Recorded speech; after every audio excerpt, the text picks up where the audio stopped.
Yo tout le monde, c'est Penty. Alors aujourd'hui on se retrouve à nouveau pour un tuto Photoshop. Donc aujourd'hui ce tuto, le thème ça va être... Enfin je vais démarrer une série de tutos sur le web design. Donc déjà ce qu'on va faire pour commencer c'est les boutons pour un menu ou...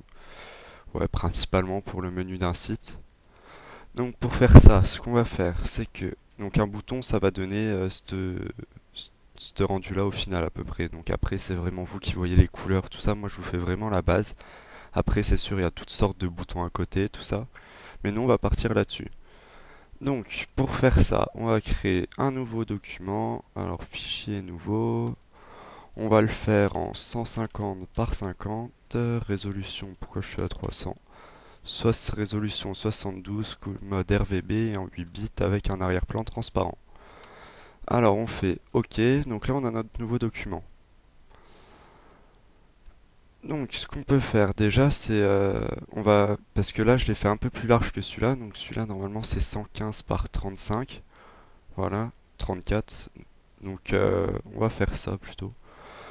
Donc, on va aller une fois que votre image est faite, pour remodifier, vous allez dans Image. Alors, j'ai été trop vite. Image, taille de l'image ou taille de la zone de travail. En gros, taille de l'image, ça va vous remodifier toute votre image. Donc, si vous ne conservez pas les proportions, ça peut vous faire bah, ça va vous aplatir l'image, l'écarter d'un autre côté, tout ça. Et la zone de travail, en fait, ça va juste mordre enfin couper les bordures, quoi, directement. Donc là, vu qu'il n'y a rien dessus, hein, on va directement faire taille de l'image. On va se mettre en 115 par 35. On fait OK. Donc à savoir que vous, ça se peut que quand vous changiez un des chiffres, celui du bas change avec. Donc pour ça, vous avez juste à décocher ici, conserver les proportions. Vous le décochez et là, vous pouvez changer les deux valeurs. Donc voilà, première chose qu'on va faire, on va venir prendre l'outil rectangle arrondi. Donc qui est ici, vous faites soit U ou sinon là pour afficher le rectangle arrondi, clic droit et outil rectangle arrondi. Donc là, on va venir, on adapte notre image à l'écran, on reprend notre outil, on va se placer en dehors de, pas en dehors, dans un coin de notre image, pardon. Donc dans le coin, hop, on voit ce que l'arrondi donne. Donc là, pour moi, l'arrondi, il est pas mal, ça me plaît sur les côtés. Donc si vous voulez un arrondi ici sur le bord plus accentué, vous avez juste à changer de rayon en fait en haut. Donc par exemple, si je mets 5 de rayon, c'est pas un 6, je me suis trompé de touche. Donc là, je reviens en arrière, hop, je me mets dans le coin. Donc vous voyez que l'arrondi est moins important en fait. Donc admettons qu'on parte là-dessus. J'ai mon image, ma première image, donc voilà. Ensuite, on va déjà venir pixeliser notre calque. Donc pour ça, on va faire clic droit sur notre calque, pixeliser le calque. Ensuite, on va créer un petit un petit style de calque dessus. Donc on double-clique à côté du calque ici. Et on va venir... bon, moi j'ai des styles prédéfinis, mais je vais faire un style avec vous. Donc on va aller dans incrustation de dégradé. On va faire un blanc mais très léger, enfin un dégradé du gris clair jusqu'au gris légèrement plus foncé. Donc là voilà, là pour modifier les couleurs on double-clique. Donc moi je veux que ce soit un peu plus foncé en bas, voilà comme ça. Donc ensuite on fait OK. On va venir mettre soit un contour, soit une lueur interne. Ça vous avez le choix, ça fait des petits effets différents. Donc si vous mettez un contour position, vous le mettez en intérieur. Vous choisissez un pixel. Et ensuite vous réglez la couleur que vous voulez, du gris, du blanc. Bon, personnellement, pour les boutons, je préfère mettre une lueur interne. Parce que ça va faire... ça va être moins net en gros la démarcation. Donc hop, on peut gérer votre taille, tout ça, comme pour un truc normal. Moi je vais mettre par exemple, non pas 32, 3, vu que notre image est grise. Vu que notre image est grise, je vais mettre une lueur interne. Voilà.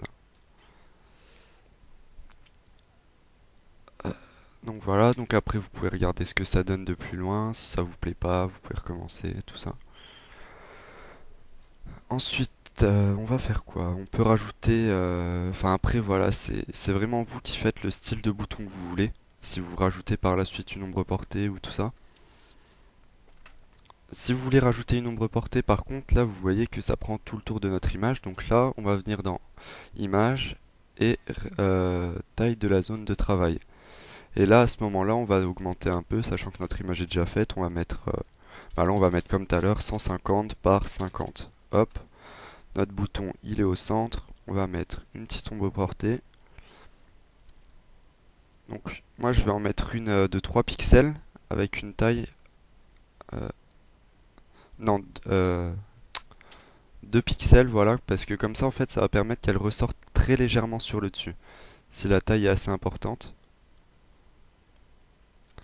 Voilà. Une fois que ça c'est fait, on va venir... Bah, c'est déjà bien, moi je trouve notre bouton il commence à avoir de la gueule. Donc on va continuer. On va cette fois-ci prendre l'outil texte. On va cliquer sur notre bouton. On va écrire... Alors bien sûr en fonction de la taille, hein, écrivez pas trop gros, je vais diminuer. 20, donc moi je vais écrire bouton, hop, on va pas aller chercher bien loin, bouton.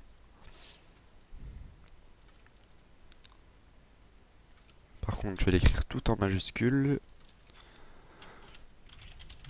Voilà. Donc moi l'écriture que j'utilise c'est une typo qui est payante.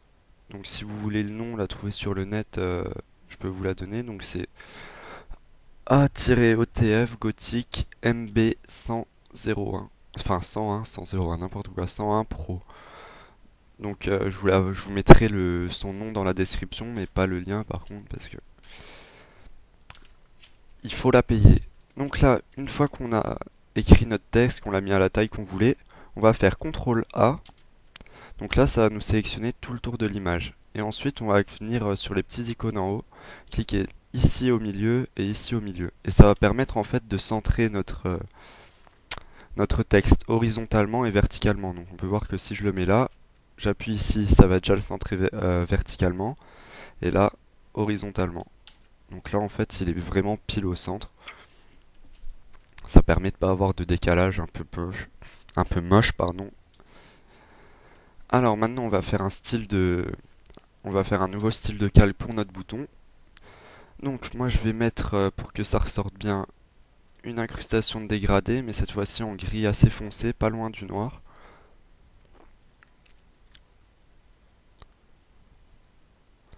Donc pas trop non plus parce que je compte mettre une ombre interne, donc je vais juste réduire un peu. Voilà. Donc là on a un très léger dégradé, mais c'est... Enfin après si vous voulez pas mettre de dégradé, juste une couleur, c'est votre choix, mais moi je trouve ça rend mieux avec un dégradé. Donc voilà, on a notre dégradé. Moi je vais venir mettre une ombre interne de juste un pixel. Un pixel, mince. Non, distance 5, taille 1 pixel. Alors non, la distance elle est un peu trop grande. Distance pareil, on va mettre 1 pixel. Mais juste, je laisse en noir et en produit, sauf que je vais juste diminuer l'opacité en fait, pour juste faire un tout petit effet de profondeur en fait. Donc je vais mettre une opacité à 15, voilà. Après pareil, vous pouvez mettre un contour, sachant que c'est blanc autour. Soit vous mettez une lueur externe sur un contour, donc pareil, taille 1. Cette fois-ci, le contour il est à l'extérieur et je vais prendre du blanc pour que ça ressorte. Enfin, pas tout à fait blanc, juste en dessous. Voilà. Donc voilà, maintenant qu'on a notre bouton, vous voyez, notre bouton est fait. Après, bien sûr, faut coder pour pouvoir le mettre sur un site, mais voilà, votre bouton il est fait. Donc je vais juste vous montrer vite fait ce que ça donne en vous montrant sur mon site. Bon, le bouton va pas du tout être accordé avec le thème, mais c'est pas grave. C'est juste pour vous montrer comment l'incorporer. Donc on va aller dans... c'était dans quoi? Web design. Je vais prendre le JPEG. Voilà. Donc ça, ce sera le futur site. Hein. Bon, faut que je réduise des typos, tout ça, mais c'est voilà. Donc votre bouton, juste avant de le transférer direct, soit vous pouvez transférer directement vos deux calques sur le site. Donc pour ça, vous venez sur votre fenêtre du bouton, vous la faites cliquer glisser pour la mettre en petit. Vous prenez l'outil, enfin la souris, le curseur. Vous sélectionnez vos deux calques, donc comme je vous l'ai déjà dit, vous maintenez CTRL enfoncé, vous cliquez sur les deux. Et en fait, vous venez les faire glisser sur la nouvelle création, enfin sur votre autre création. Et là, en fait, ça transfère directement le bouton dessus. Ou sinon, vous pouvez faire autrement. Vous enregistrez, avant d'enregistrer le bouton, vous allez faire image rognage et vous sélectionnez pixel transparent. Donc là, en gros, on voit toujours qu'il y en a autour, mais c'est juste notre ombre. Il n'y a pas tous les autres pixels par rapport à la taille, tout ça. Donc voilà, je l'ai enregistré, je vais l'enregistrer. Hop, PNG. Pas dans le photomanip, je vais le mettre sur le bureau. Bouton tuto. Hop, enregistrer, OK. Donc maintenant, je vais faire fichier, ouvrir. Je vais rechercher mon bouton tuto qui est là. Il est ouvert. Donc maintenant qu'il est ouvert, soit pareil, hein, vous le mettez en plus petit, vous glissez votre calque qui est seul cette fois-ci dans la création, soit vous venez faire une sélection globale. Donc avec l'outil rectangle de sélection, vous placez en dehors de la création, vous maintenez le clic gauche enfoncé, vous vous déplacez pour que ça sélectionne tout. Ou encore plus simple, CTRL A, et là ça va tout sélectionner. Ensuite, on va le copier, donc CTRL C, et on va revenir sur notre site. Alors il est où? Il est là. Et on va le coller. Donc pour le coller, CTRL V. Ensuite, il n'y a plus qu'à le déplacer. Voilà, je vais le mettre là par exemple. Et hop. Après, je vais dupliquer, je vais en mettre un autre là. Après, c'est à vous aussi d'adapter la largeur de vos boutons par rapport à votre site. Mais voilà, essayez de faire des boutons tous de la même taille. Enfin, moi, c'est ce que je conseille, tous de la même taille, même s'il y en a où il y a moins de texte dedans. S'il y en a un, il y a écrit bouton, il y en a un, je dis au pif, il n'y a que 3 lettres. Faudrait que la typo fasse la même taille et que le bouton en lui-même, là, donc comment dire, le calque d'arrière-plan, la forme 1, fasse aussi la même taille que tous les autres. Donc voilà, j'espère que le tuto il vous aura plu, que ça va vous aider pour le web design, et il y aura, là je me lance dans une série de tutos sur le web design. Donc je peux vous faire un petit aperçu du prochain tuto. En fait, ce sera sur comment ranger ses calques quand on fait un site web. Donc comment les nommer, tout ça. Si c'est quelqu'un d'autre qui va coder votre site, il faut renommer tous les calques, tout ça. Donc je peux juste vous montrer le PSD de mon site actuel.